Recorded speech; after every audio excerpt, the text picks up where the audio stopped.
That they're on. Test. Mine works. Test.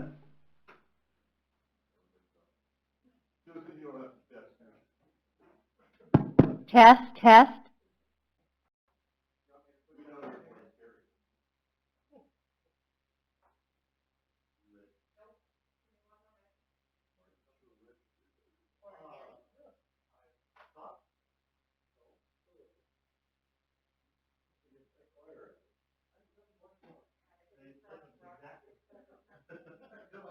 Yeah. So Liz, check me in. Nice out. He goes, I'm waiting for Danny Ellington. Start with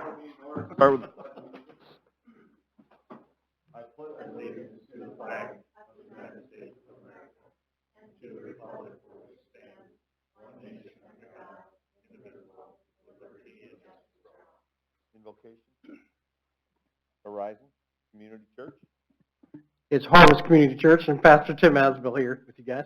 Let's Oh, pray. I'm sorry. It's all right. It happens all the time. It's well, not really, but just to you. All right. let's pray. You're welcome, man. I still love you. Not letting you- Let's pray. Lord, we thank you for this day. Thank you for the opportunity we have to gather together to take care of the business of the city. Pray that you will bless this council and our mayor and all that goes on within Mitchell. Pray for its residents. Relieve any fear that anybody may have, and may you bring peace and prosperity and grace to this place. We pray this in your name. Amen. Thank you. I apologize. Harvest Community Church. Roll call, please. Barrington, Here. Allen, Charks, Smith, Here. Sabers, Rice, Here. Dosher, McCardle. Here. We have a quorum. Just for your information, so you're not worried, Mr. Allen was feeling just a little bit under the weather, felt in the best interest to prevent any issues. He stayed home. So, I thank you for that. okay, approval of consent agenda. Approval of consent agenda items. It appears items appearing on consent agenda may be removed by a city council member for discussion at the beginning of the formal agenda items. I will point out we are going to remove item F and be a single separate item. Anybody else want to remove anything? Okay.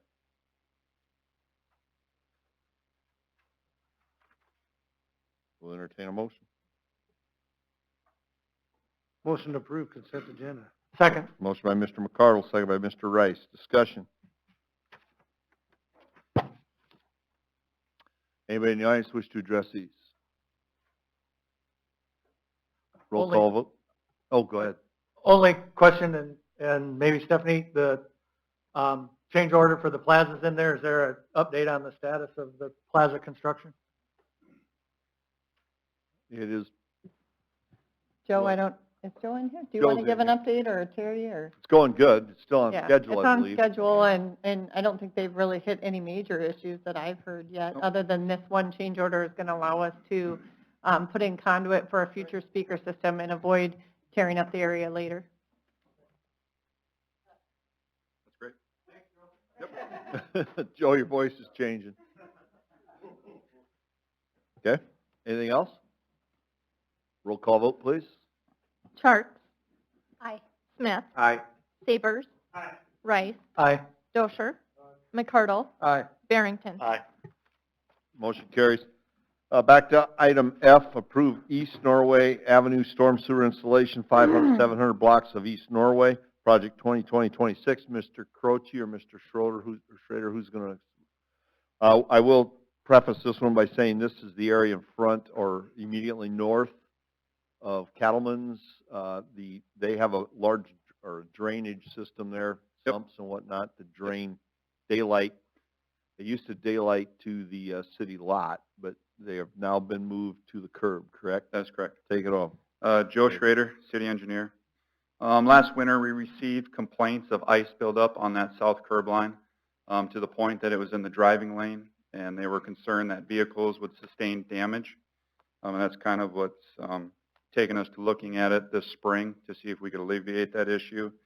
Some background in that area, there's a high water table in that area.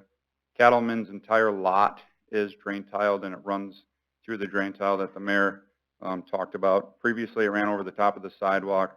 They've since took that under the sidewalk and provided curb cutouts. So now at least it doesn't sit on the sidewalk. So what we are proposing to do is extend an underground storm sewer to that location. We'll provide an 2x3 type inlet, which they could connect directly into.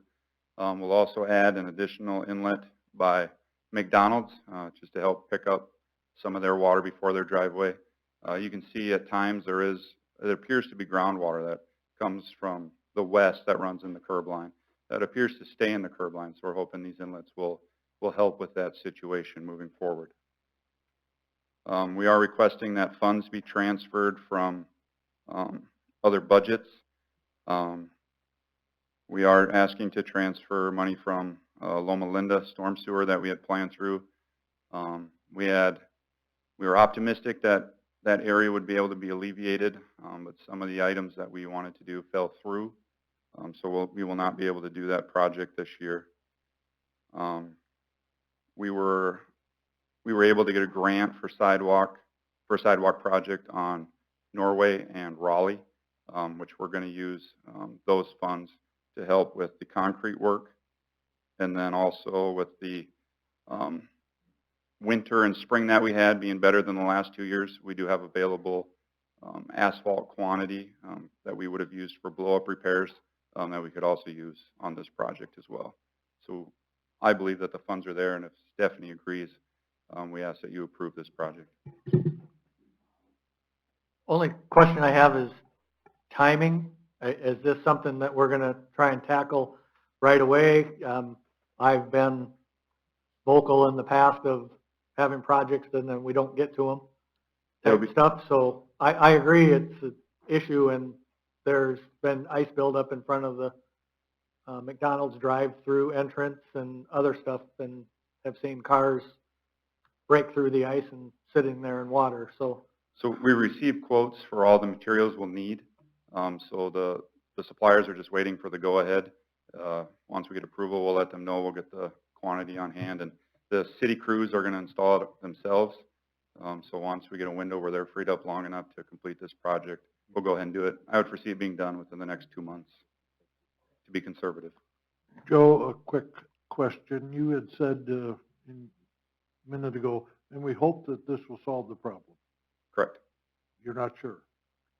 Well, I mean, we're going to take the majority of the water that, to me, causes the issue, but not to say that there still won't be a little bit of ice buildup, because it still is the south side of the street, and we have that problem all over town. So to say it'll be 100%, I can't say that, but it should greatly help.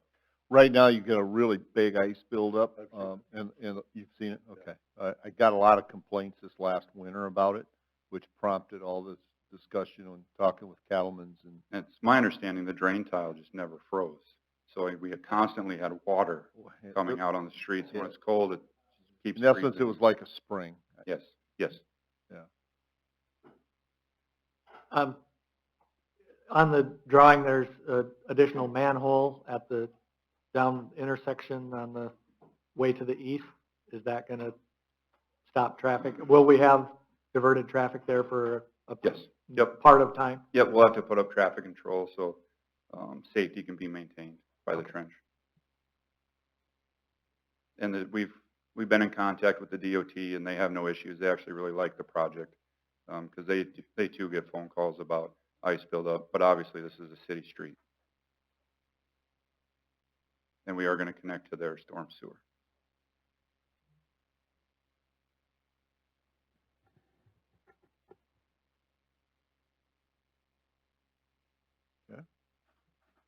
I'll move, what do we call this, item F?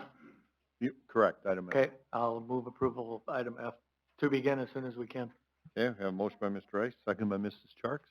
Was that you, Susan? Yes. Okay, thank you. Second? You're not getting, you're reducing your voice. I don't know what's wrong with it. Okay, we have a motion and a second. Further discussion? Anybody in the audience wish to address this? All those in favor of the motion signify by saying aye. Opposed, nay. Motion carried. Citizens input.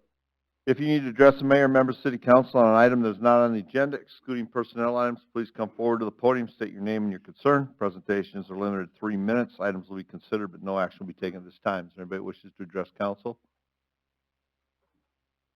Do we have anybody in the Corn Palace? We can wait for a minute. Doug had texted me that there was one individual over there. There might be more Okay. now.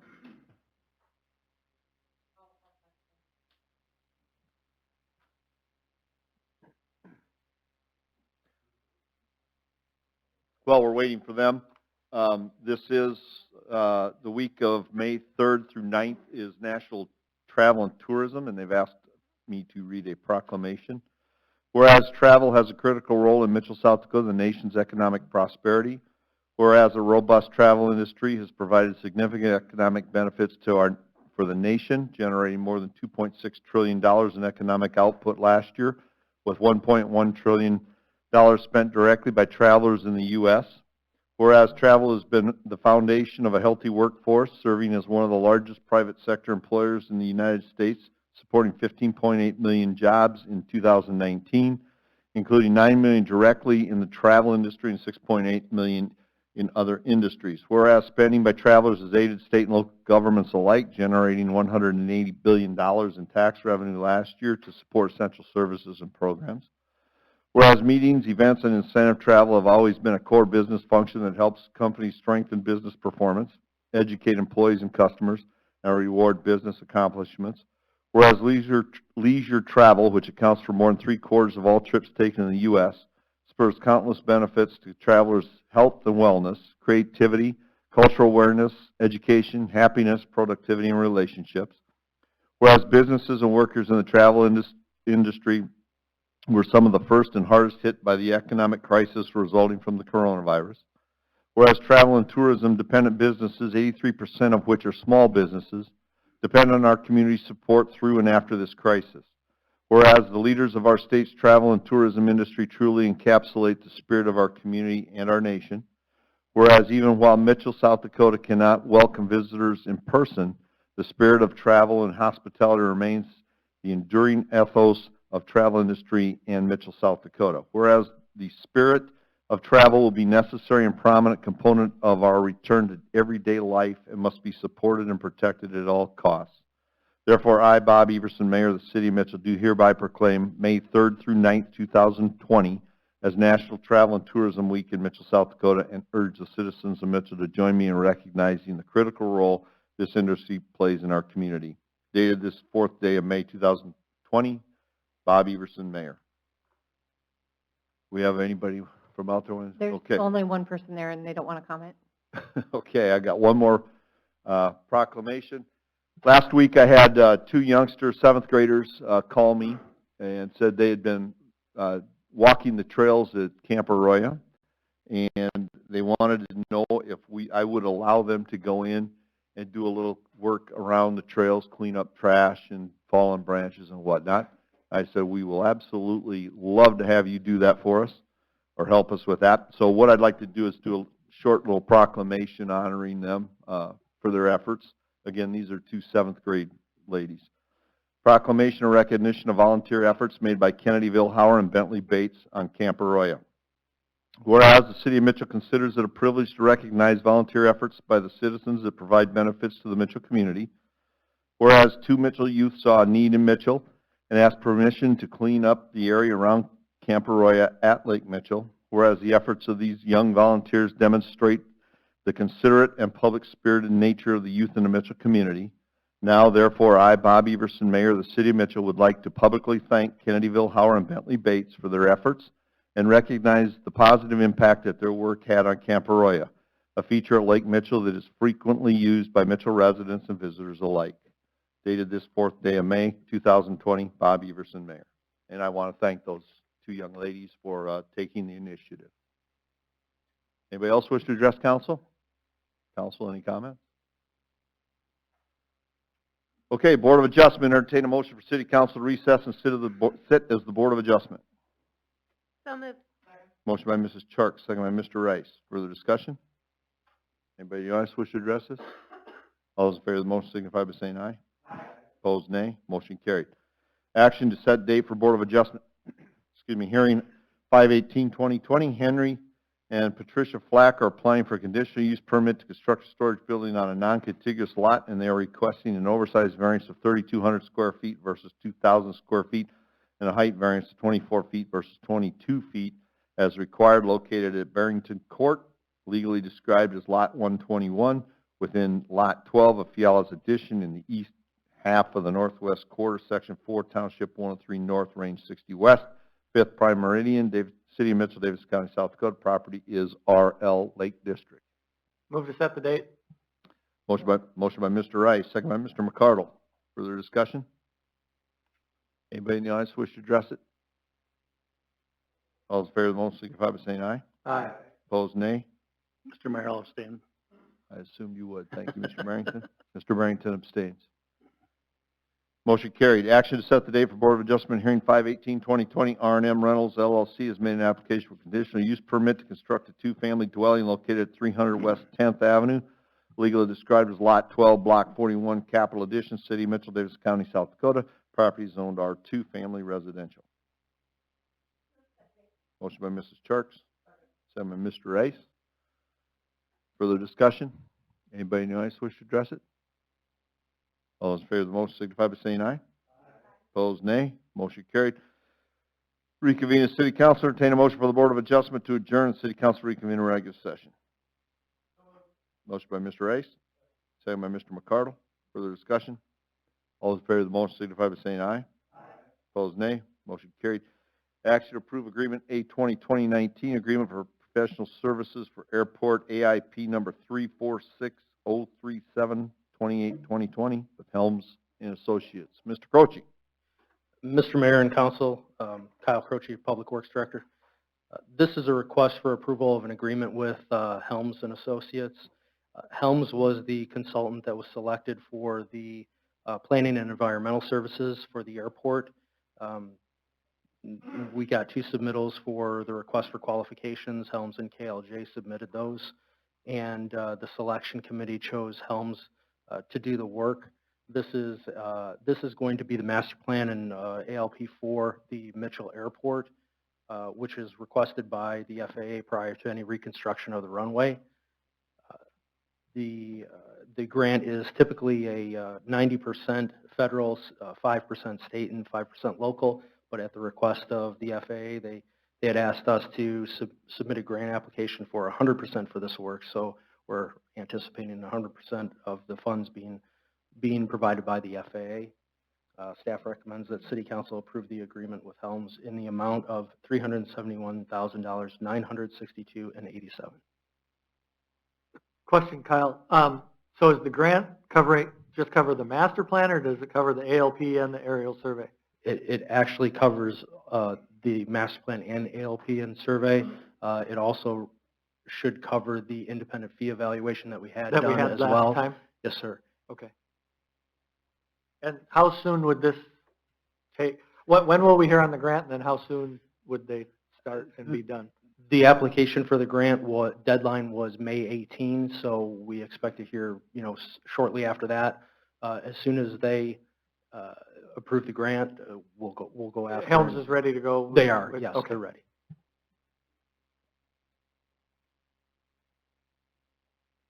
And just, I went through and talked to you guys on the review of that. So the ultimate goal is to end up having a new master plan for the airport and decouple the runways potentially per FAA, better operational guidelines or whatever they change their mind about? That's correct. So the ultimate goal is to have an updated master plan, which is close to being 20 years old. So the FAA urged that we went in that direction before we did any reconstruction of that runway and the decoupling of the runway. Okay. But it would be an overall master plan, too, that would give us guidance for the next 20 years.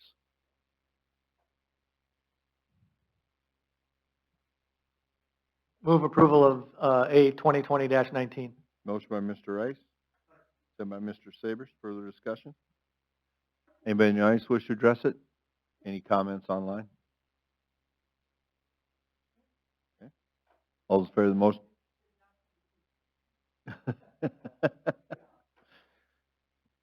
All those in favor of the motion signify by saying aye. Aye. Opposed, nay. Motion carried. Action on to approve agreement A 2020 Helms Associates for West 8th Compost Yard. As you will recall, we did have, last year we allowed commercial dumping because we had the kind of year that we had a lot of branches and everything else at the compost yard. This year, numerous of you were contacted because we had put back up the no commercial dumping. The reason we did that is because DENR monitors our compost drop-off site, and it is supposed to be residential only. That does not mean we cannot make it a commercial drop-off site, but to do that, we need to go through a design. Mr. Croce is proposing that Helms & Associate do the design. The cost is $8,000 for the design. There's also a $250 fee to register it with DENR. DENR does currently monitor what goes in and out of it in our records that we keep for it. So it's not something as simple as just say, hey, anybody can dump there. We have to be aware of who's dumping there. Currently, I believe there are 2 commercial dumpers or commercial companies that are dumping there. So they're the only 2. Most of them are already taking it out to the landfill. How do you know? There is a camera on site that is monitored. But That's what how if there are commercial people that don't have, that they're not marked, unmarked cars? Mr. Croce, can you answer that? Or I guess Mr. Roth, one of you? I'm just thinking that, you know, the person that mows my yard, he doesn't have anything on it that says he's a commercial mower, for example, so.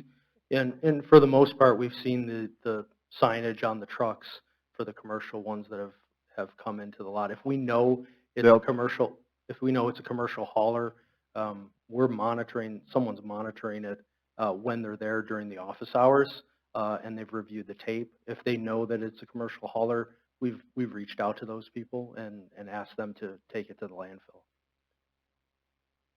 And usually they have a lot larger container they're delivering than the back of a pickup. My question, and I know that the commercial versus the residential deal, but the limit even for residential without a permit is 500 tons. Do we know how much tonnage we have with just residential people? I mean, if we got to 800 tons and it's residential, we should be looking at a permit in that case also? Well, theoretically, Mr. Johnson could speak to this too. We should be, DNR waives the permit. There's technically a permitting process for any size. Right. But right now, DNR waives that, correct, Mr. Croce? Less than That's 500. For That's 5, correct. yeah, and they don't get real picky if you go slightly over it, my understanding. But do we know how many residential tons we've had there for the last 5 years running? Yeah, over the past couple of years, we've had just around 500 tons, So slightly we're right over, slightly. close to that number. Yes, we are. Yep. Last year, we were at 1,400 tons. 1,400 with But the, that was That the- included our tree cleanup No, and... that does not include the tree cleanup. Ah, right, it didn't The include trees the are not branches counted and in tree that cleanup. because Right. they were Because they're special circumstance. And trees are not allowed on there Allowed. irregardless, so. Last year, because of the storms, was the only reason we allowed trees to be brought regularly. Correct? That's right. yeah. That's correct. So what this would do is Helms and Associate, and Mr. Croce, you don't leave because you may have to speak to this, but Yeah. Helms and Associate will look at the site. We don't even know if the site is large enough. Should we allow commercial dumping? We may get a surprise. This does not include any of the costs to actually To make any changes? the No. changes that would be required. It would give you a design Right. at And- $8,000 and a permit at $250. Mr. Mayor, and that's correct. The actual size hasn't been determined. They would take a look at, how many commercial haulers that we have and estimate what we've done in the past, obviously taking last year into account. The big issue that DNR has is really the stormwater runoff because of the grass clippings and the compost, the fertilizer, and that being so concentrated. They would not allow us to directly discharge or discharge into the stormwater system. We would have to stage and hold that detention on site, and then discharge into the sanitary sewer line. So again, there's additional costs associated with this. This is just for the initial permitting. right now, we're allowing the commercial to go out to our regular landfill for no cost. And no cost, correct. That's correct. Okay. And then, second of all, obviously, this is a guessing game, but do we have any idea, or even a range of, if we thought we were going to use this as a commercial area, what it would entail for a price to bring it up to code? I mean, even a shot in the dark. I mean, just give me an idea. We assumed it would be in the neighborhood of $20,000. 20,000. Could be anywhere from 20 to 30 to 40,000 based on how much we would get in and how much retention we would have for stormwater runoff. But- And then the, We also run the risk of it not being large enough. Well, that's what I was wondering. Right. Potential that it would identify that if we want to keep this type of service, it might have to be at a different location. Yeah. right, or If you larger want to allow size. commercial, If you or, want- or if you just go residential, we're all right with DNR at this point. But doesn't last year give us a good idea of how much we're looking at? Well, that doesn't give us a size. That comes down to DNR's criteria that Helms Yeah. Associate does our design on the landfill. That's why they were selected to do this. So, last year being special circumstances tells us a volume that we brought in. It doesn't tell us what we would have to have for our facility to make this a transfer station that allowed commercial. It seems, though, that if you know the quantity, that you should be able to figure out what kind of, That's what they will charge us $8,000 to do. So do we have $8,000?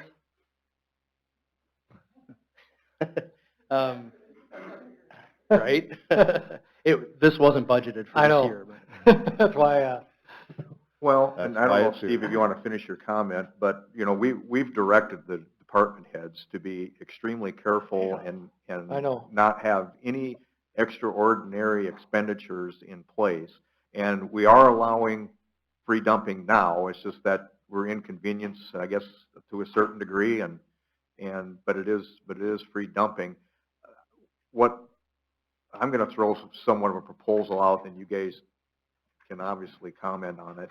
But what if we would move this to budget hearings and maybe come back with a couple options that if we do allow for commercial dumping, would there be the possibility of maybe the commercial owners would be willing to pay a fee in order to do that, to help offset some of the costs that we do have going into this? And it doesn't have to be a 2-year payback, but at least, you know, again, we always have a tendency to partner up with people if they think it's important enough, but at least float it up to see if that's something they would be interested in, and if not, then they just can continue to go out to the large landfill. Can we even do that? I mean, it's something we could ask. Definitely, we could ask the commercial haulers if they would be interested in using that site as a paid site for a transfer station commercially.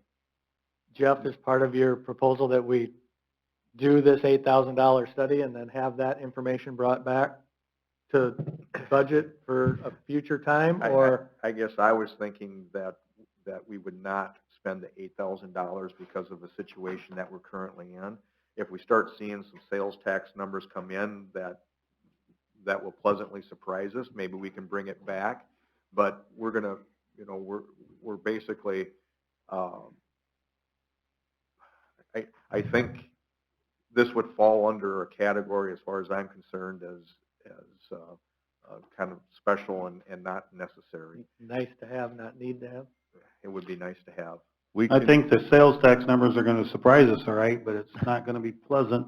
And I worry you're it's right. going to be way worse than what anybody's expecting, and that's just my opinion, and we're here to cut. I just don't see how we can approve something that's not in their budget, and we're telling everybody to cut, and we are going to be short. So I'm going to make a motion to deny. Okay, we have a motion by Mr. Savers. And we can look at this in budget process for next year. No, that's not a problem. And we can even have discussions, just so you know. I think it's a great discussion. I'll second that. Second by It's Mr. Rice. kind of the discussion that I think is supposed to happen at the city level. It's a great service to have, and everybody that I've talked to appreciates it.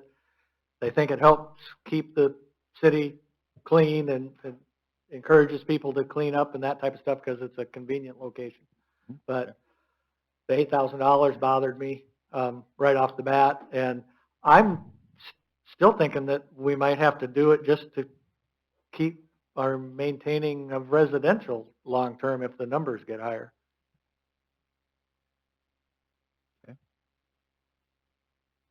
Okay, and further discussion? Anybody in the So- audience wish to address? Oh, go ahead. To be clear, so that the motion is to deny the $8,000 study, Correct. how does that affect commercial haulers now? Commercial haulers will not be able to dump there. But some are doing it now. Correct. Right. That's what started this, is they got contacted, and they actually had a fine levied per the city ordinance, and, they started calling about that, so, we will first have the discussion with them and tell them they can no longer dump there. So when would that take place in case someone calls and asks about it? Well, it would be immediately, because it is, Tomorrow? it is what city ordinance is, yes, correct. And remind them that they can dump for free at the landfill. We have, yes, we will. And I'm sure the original location made sense because of, the proximity to our equipment. Right. That's correct. And we can look at this to budget it for next year if you so desire. I mean, that's no problem. It's just, we got to address it right now. And I learned a lot in this, throughout this process. I didn't realize that DNR was actually a monitoring, I think we all did, monitoring entity in this case, so. All right. Anybody in the audience wish to address it? Anything online? What?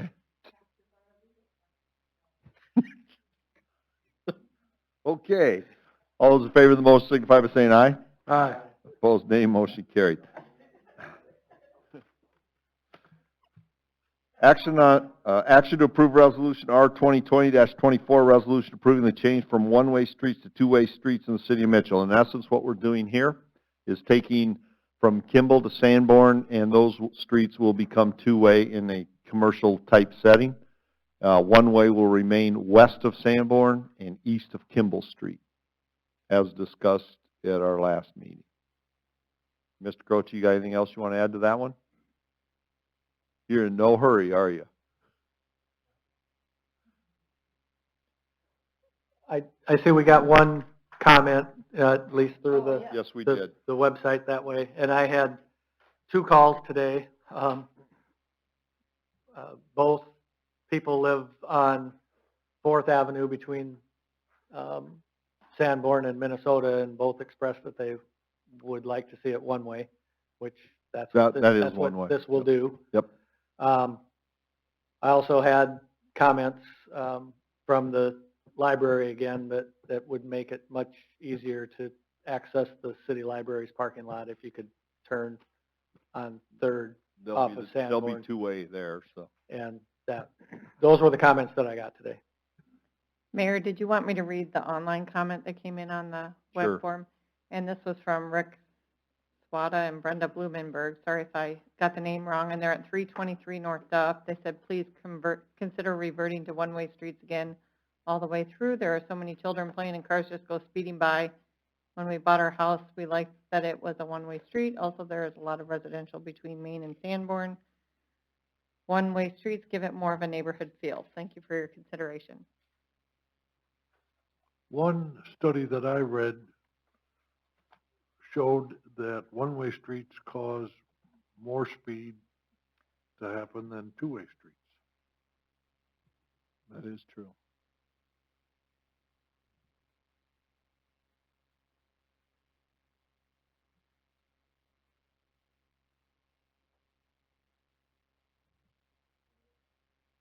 I'll move approval of resolution 2020-24. Okay, we have a motion by Mr. Rice, I'll second it. second by Mrs. Sharks. Further discussion? Anybody in the audience wish to address it?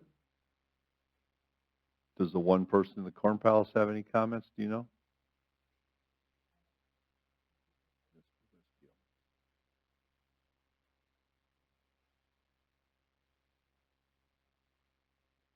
And do you have anything online other than what you read? No, and so these streets go from, can you state where they start and end again? Kimball Street on the east side of Main, which is just past the courthouse, Okay.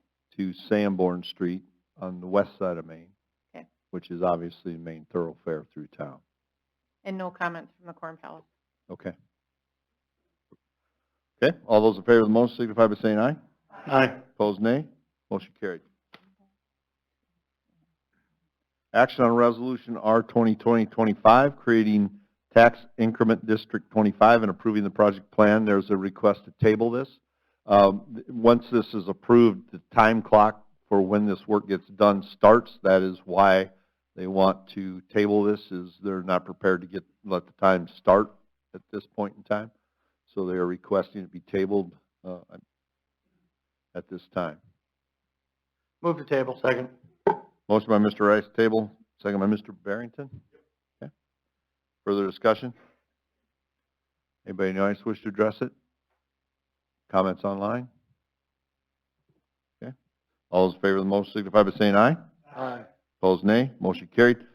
Action on Resolution R 2020-26, a plat of lots 4 and 5, Track 1, Wild Oak Golf Addition to the City of Mitchell, Davis County, South Dakota.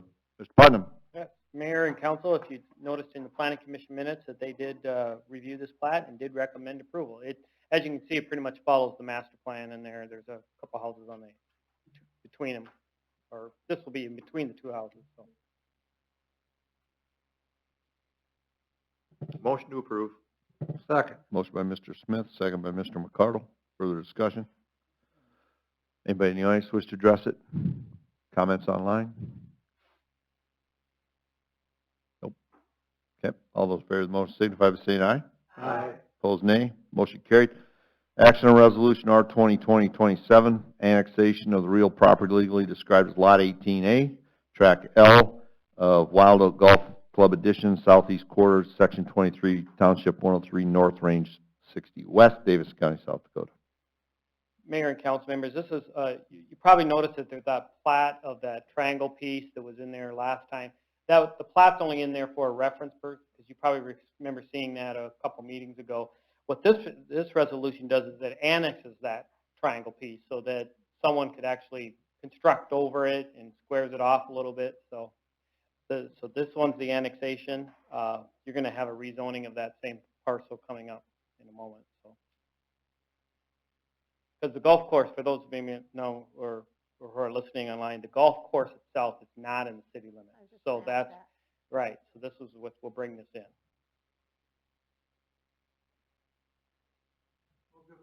Move to approve 2020-27. Okay. Motion by Mr. Rice, Second. second by Mrs. Charks. Boy, you two are busy tonight. Further discussion? Any comments online? Okay. Any from the audience? All those in favor of the motion signify by saying aye. Aye. Opposed, nay. Motion carried. Second reading of ordinance O 2020-05, amending City Code Section 5-4A, garbage and refuse. Mr. Roth, are you speaking to this? Again, this is to add reflective tape to the dumpsters that are in the city right away. Mr. Croce, are you speaking to this? You act like you're shy. We know you're not shy. Right, so the second reading, and Justin can, I guess, correct me if I'm wrong, but this was for basically mandating that there's reflective tape on the dumpsters that are placed in the right-of-way. This would be curbside for any renovations or home improvements. Typically, we've seen that they do comply with this, but we have seen other areas, including in some alleyways, that do not have the reflective tape. For public safety issues and driving and traffic, we think that this is a good benefit. It'll be easier to see at night.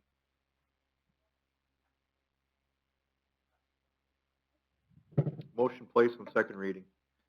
Okay, motion by Mr. Smith, second by Mr. Sabers. Further discussion? Anybody in the audience wish to address it? Online? All those in favor of the motion signify by saying aye. Aye. Opposed, nay. Motion carried. Motion to adopt ordinance O 2020-05. Motion by Mr. Rice, second by Mr. McCardle. Further discussion? Online? In the audience? Roll call? Sabers. Rice. No. Dosher. McCardle. Aye. Barrington. Sharks. Aye. Smith. Aye. Motion carries. Second reading on emergency ordinance O 2020-06 in relation to the coronavirus response. Okay, as you're all aware, we started our our first reading last Monday night. We came, after two and a half hours, we came to an agreement on an ordinance that we would submit, and the next day, the governor issued an executive order that pretty much nullified everything we did Monday night. Mr. Johnson, you got anything you want to add to that? No, I would just say that the proposed ordinance 2020-06 relied heavily on Governor Noem's Executive Order 2020-12 and the Executive Order 2020-20 that she released last Tuesday did rescind the executive order that we were relying on. So I guess if we were looking to re-implement something ourselves, we would kind of need to go back to the drawing board at this point. In light of that, I rescinded our emergency order and opened businesses. So now the ball is in your court again. Suspended it, I'm sorry. Correct. Suspended it. So it is suspended. Businesses are open. We are watching the numbers. We did have a case go up over the weekend. So we are at 6. 5 have recovered. We have been watching the counties around us, surrounding us. As I told you last Monday night, there has not been any increase in those counties, and they are starting to see recovery of the ones they have. So at this point in time, the businesses are open. We do recommend strongly social distancing and good hygiene and good sanitation. However, that is all that shows up in the governor's executive order as well, is the recommendation.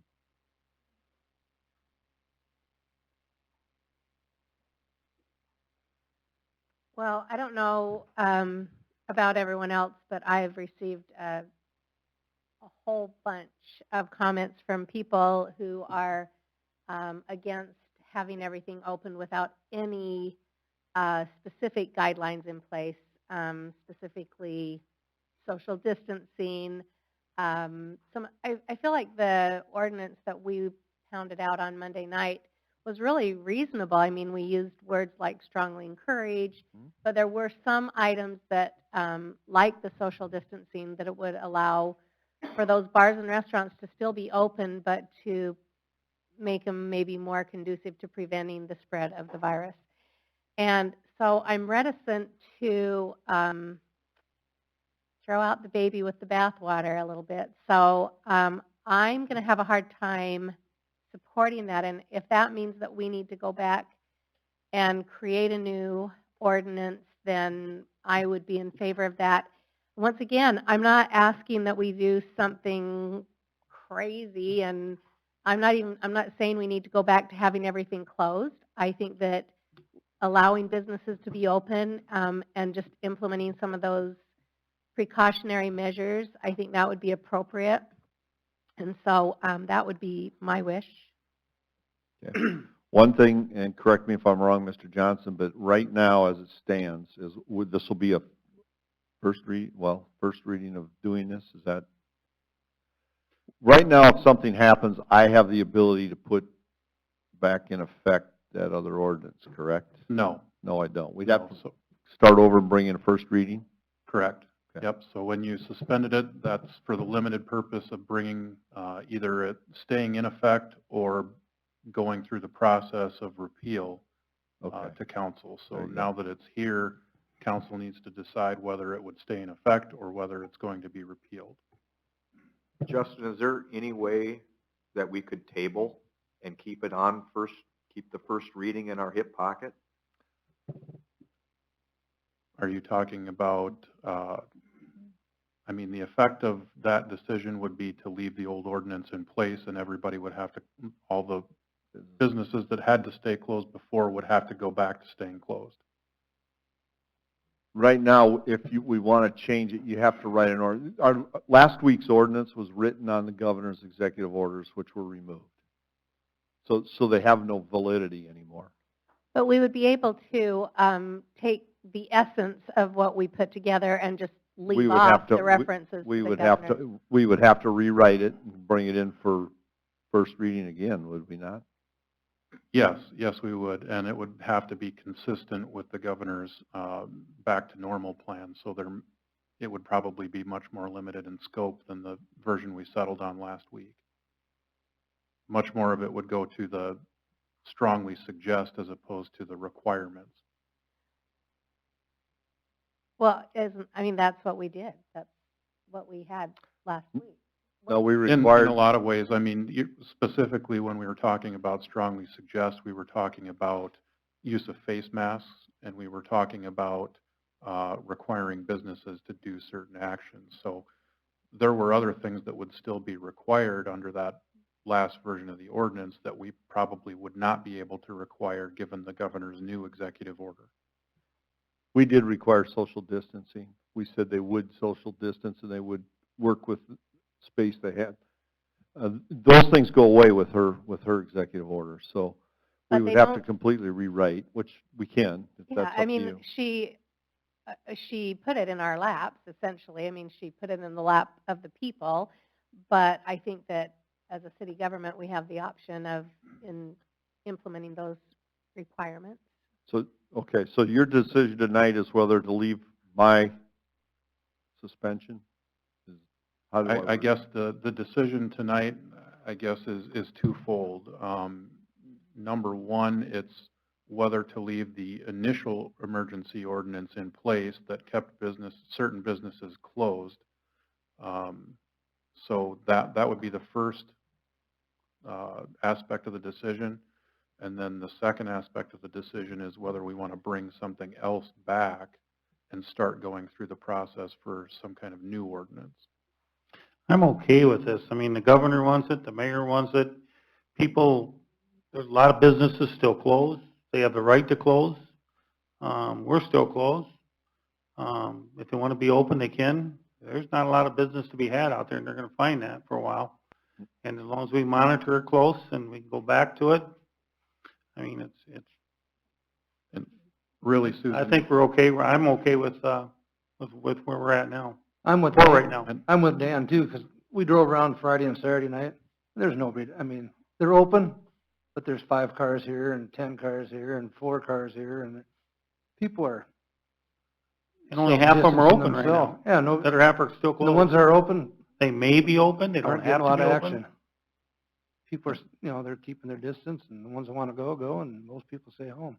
and back to Susan's point here, if you look at the alternate B that I included tonight as well, the third section of that states all individuals and businesses are strongly suggested to follow Governor Noem's back to normal plan for South Dakota, which recommends following CDC hygiene and distancing practices. So that, if what we're going to be doing is suggesting people do these things, then that's already built into the new alternative that you've got in front of you tonight.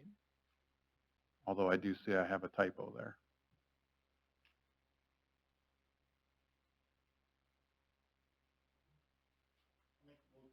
I'll make a motion to approve 02020-06.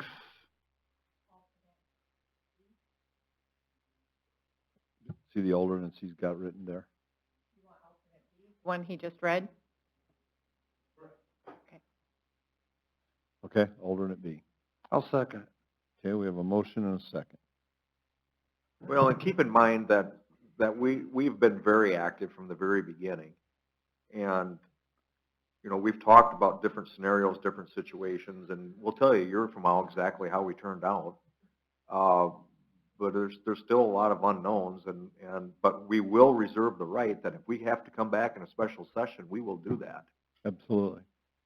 And I'll just explain a couple things procedurally here. So if you're following through with Dan's motion here, the impact that's going to have is it's going to keep the original emergency ordinance suspended, so those businesses would still be able to continue as they have been for the last week.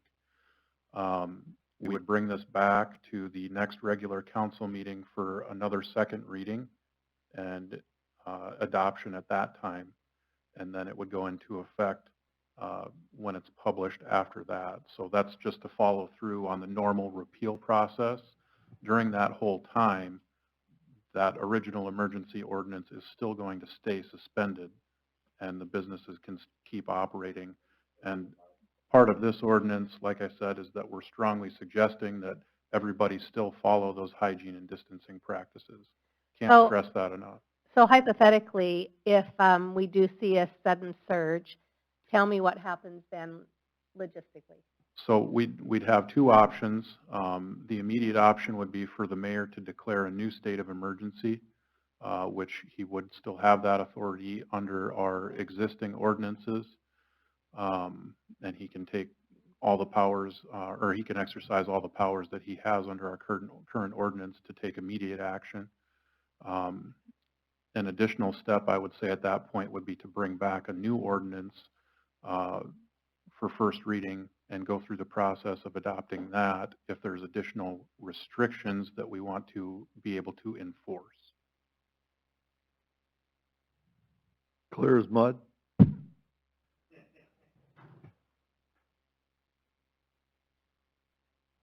So procedurally, it's real difficult to, and I asked this kind of before the meeting, to keep a first reading in our hip pocket to. Yes. That's what I understand. Makes it, Not necessarily, you could always, do this process and start another process and but, not okay, finish it. here's my question. So if we take 2020-06 Part B and change it right now, add, I don't know, square footage, 125, one person per 125 square feet. And if we put that in there right now, and then bring it back next week and maybe don't do anything with it if there isn't any change. Well, this is your first reading of this, correct? So you can make modifications. Can we? I don't think that I would suggest doing it that way. Okay. I think the first thing is we have to know what we want to put in place, and we could rehash and have that decision here tonight. But I would prefer, and I think it'd be a lot cleaner for the public if we brought a new ordinance and we had a special meeting tomorrow and started the process doing it that way, just so it's not being confused with this ordinance. We sat here for almost 3 hours Monday night, and I feel like we came to a really good, we had a consensus, we had a good Yep. plan in place, and I don't know why, I would be thrilled if we could at least start with that, Steve, and make that, I just made that up. I I don't know. know if that's something that should be in there or not. Well, the governor, she doesn't think she did, but she really threw a curveball at this last Tuesday. And she swears we should have seen it coming. Yep. We sat in a conference call with her Monday. She said she was issuing an executive order. She was specifically asked by some of the mayors, will this affect the first reading of the ordinance we're having tonight? And she said, well, you have to wait and read my order tomorrow. Those were her exact words. You have to wait and read my order tomorrow. And then she issued the order, and it pulled the rug out from under everybody.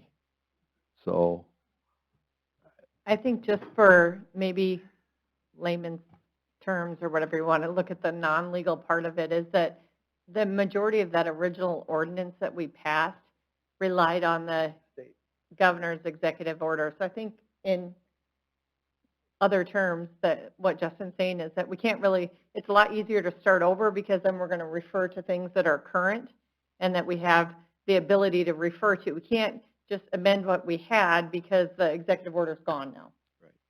Right? Right. Okay. Everything she did Okay. before last Tuesday, she erased, in essence. So Well- if we're going to do a new ordinance, we would refer to whatever Justin thinks is our best strategy for Of recent reasoning information. for doing it that matches the current And- authority And the way versus things are something going, that's there's no gone. guarantee she won't make changes to True. what's there. Well, sure, and Now. it said they might do county by county and Yes. other things in what came out from the state, so. And Susan, I'm kind of with you, I wish there was something, because I'd like to keep that first reading active all the time and avoid the time wasting, but then the fallback, to me, Mayor, goes to you. If something happens, there's the power that you have And to we will watch the make numbers. whatever Yes. We watch the decision would have numbers to be made. daily. We watch the counties daily, just like I said. We have 6 currently, 5 recovered.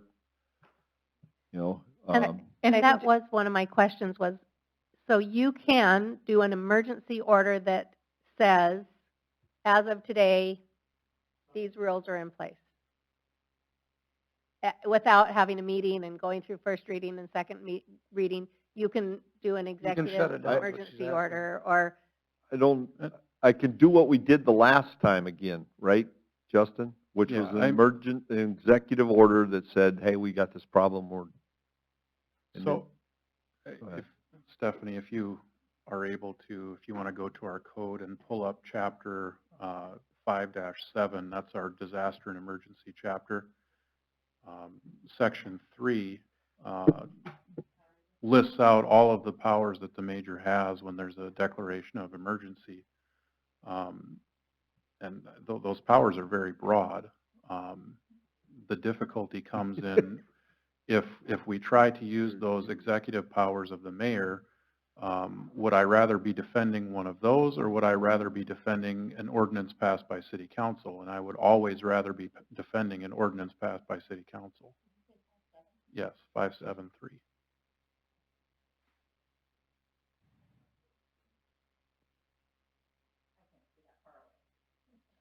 So, I mean, just for example, if you look at 4, it explicitly states, require the closing of business establishments. But what if it's short of requiring closure? What if it's put some limitation in place?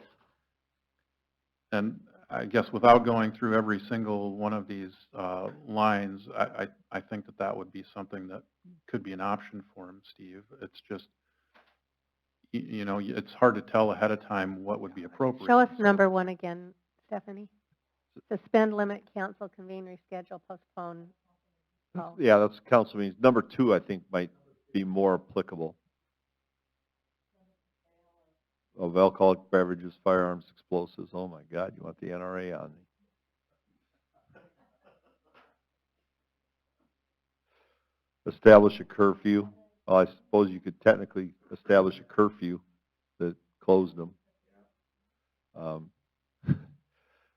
You know, this whole thing is an area that nobody's ever been, and I hope we never go again, but we're learning. I think most people are smart enough to know where to go and where not to go. I mean,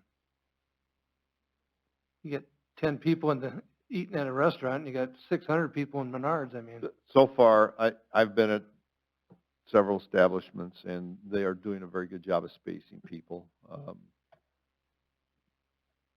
Will they continue to? If business picks up, maybe not. I don't know. But right now, they have well in excess of 6 feet between tables of 2, 3, 4 people. I haven't really seen any groups larger than maybe 4 to 6 in any one place. I haven't been to some of the, as far as the younger establishment inhabits, because I happen to be in the older end of that thing, so. But where I have been have shown spacing. They do have tables blocked to keep 6 feet or more from between patrons, or patron groups. Yes. Stephanie Allwine, City Administrator, since I'm not on video anymore.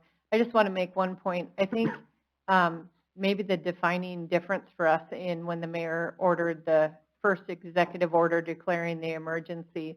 The city of Mitchell was the first community really hit in the state with some active cases, so we all responded really well to that change in circumstances here locally.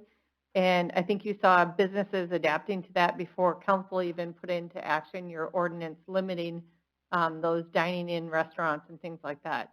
I think the thing to keep in mind is that all of us, including, I know the mayor, because I'm sitting in on those daily with him, but everybody is monitoring how that situation is changing daily in Mitchell. And if there's something that's significant change that's going to warrant that, I mean, that we're all going to be concerned just like the first time, I think even issuing that executive order giving direction to businesses is received differently in the community. I think they're more apt to follow that than to. So I know we're trying to be proactive and look ahead, but I do think a lot of the businesses responded appropriately when the mayor issued the first executive proclamation or order or whatever we called it, even before council took action. And the action is really more to give us the ability to enforce those people that aren't doing what they should be doing just as good business people anyways. So not to downplay the conversation at all, but just to put some light into it, why it maybe feels different in the community now versus then. We were responding because we were seeing a big change. And I'm certain that if you see a big change in Mitchell again, you're all going to want to respond, and the community is going to want to respond similarly. We have had a discussion in our LEPC with the Davis County Emergency Group as well as Queen of Peace, that if they see things starting to move upward, to have a True. discussion with us Yeah. so that we are aware of it and we can monitor even closer what's going on. Yeah, we even told the healthcare system if it was something that they aren't able to report publicly, but they wanted to come in and have some confidential conversations, we could arrange that to happen as well, just to make sure that we know ahead of time so we can get processes started if they see something changing in our region or in our community as well. Well, the most recent case that was just announced today does give me cause for concern that may happen. So I guess I just hope, we need to be monitoring this very closely. And I think it's important to point out too, and the governor has said this repeatedly in her press conferences, although I think the back to normal plan, if you look at it, doesn't probably reflect that as well, and maybe even the title. Even though they're saying back to normal, doesn't mean we should all be acting as though nothing's any different than before, because we are living in a different world and people need to continue to follow those physical distancing requirements whenever they can and practice good hygiene and follow CDC. And the state keeps saying that as well. So it's not like anybody thinks we should be doing our business as if, it was November of last year. It's just getting back to maybe our new normal is a better way to term it. New normal may be very interesting by the time this is all over.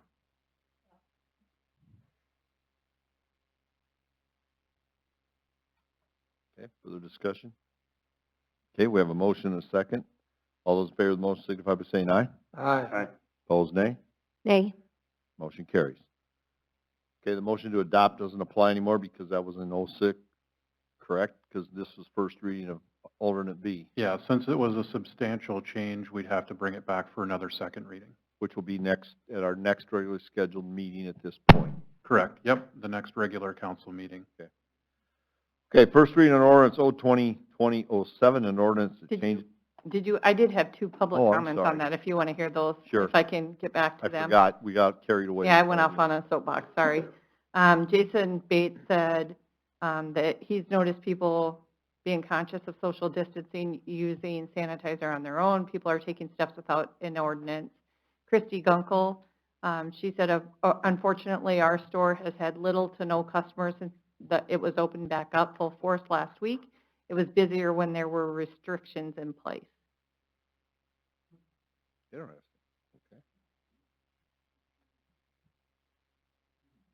okay. Okay. First reading on Oh. ordinance, I'm sorry, there was one more, and Okay. this was, I did ask that everybody state their names, so I'm trying to look for those versus people conversing with each other. Weston Frank says urging local business to get back to work and life back to the new normal, but stay vigilant with your own personal space and hygiene and keep a close watch on numbers every day and strongly consider reeling back if the numbers start to climb. The council and mayor should then consider placing legal measures at that time. Thank you. And that's it. That's it? All right. First reading on ordinance 2020-07, an ordinance that changes the zoning district classification of the real property legally described as Lot 18A, Tract L of Wild Oak Golf Club Edition, southeast quarter, section 23, Township 103 North, Range 60 West, Davis County, South Dakota, from CN Conservation District to R4 High Density Residential. Mr. Putnam. Thank you, Mayor and Council. This is related back to the item number 18. This is basically making the zoning consistent with what's already there on Lot 18. So basically taking the golf course rezoning or zoning classification as the residential. So this was submitted to the Planning Commission, and they did recommend approval as well. Move to approve. Motion by Mr. Rice. Second by Mr. Smith. Further discussion? Anybody in the audience wish to address it? Anybody online? All those in favor of the motion signify by saying aye. Aye. Opposed, nay. Motion carried.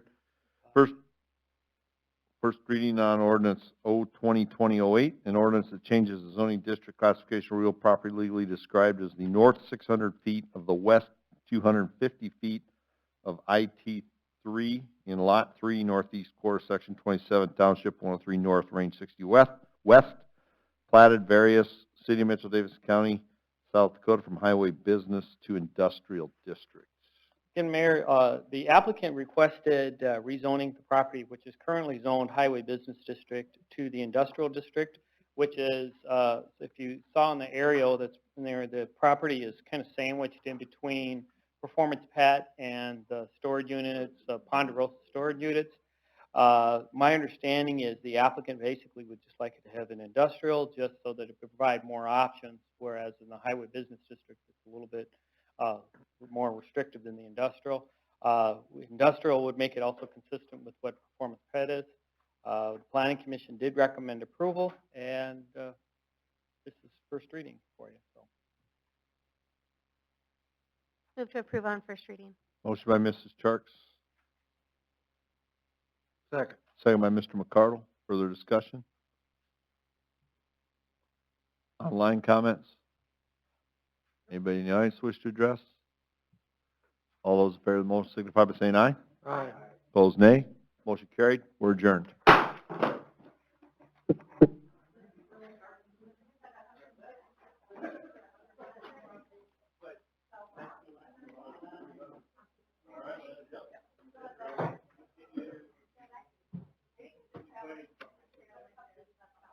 Where'd Michelle go?